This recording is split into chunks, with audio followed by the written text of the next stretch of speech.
तो updated syllabus of NEET 2026 आ चुका है। वैसे तो ये 23 दिसंबर को ही अपलोड हो चुका था।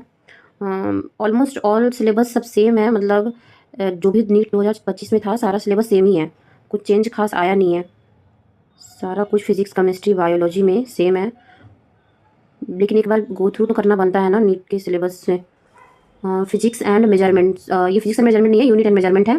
फिजिक्स का पहला unit, and second unit is kinematics, third law of motion, fourth work energy and power, fifth rotation motion and gravitation, properties of solid and liquid, thermodynamics, kinetic theory of gases, oscillation and wave, electrostatic and current, electricity, magnetic effect of current and magnetism, electromagnetic induction and alternating current, electromagnetic wave and optics, dual nature of matter and radiation, atoms and nuclei, electronic devices, experimental skills भी जो 2025 में add किए गए थे उनको हटाया नहीं गया है, वो सारे कुछ है, तो ये चीज़ ध्यान रखनी है। एक्सपेरिमेंटल स्किल्स से भी क्वेश्चन आएंगे, पीसीबी तीनों में ये चीज़ है। केमिस्ट्री का यूनिट 1 है some basic concept in chemistry, unit 2 atomic structure, then chemical bonding and molecular structure, chemical thermodynamics, then है solution, equilibrium, redox reaction and electrochemistry and chemical kinetics, और classification of element and periodicity in property in organic chemistry का है, and P block element, T and A block element, coordination compound, और organic chemistry में है purification and characterisation of organic compound,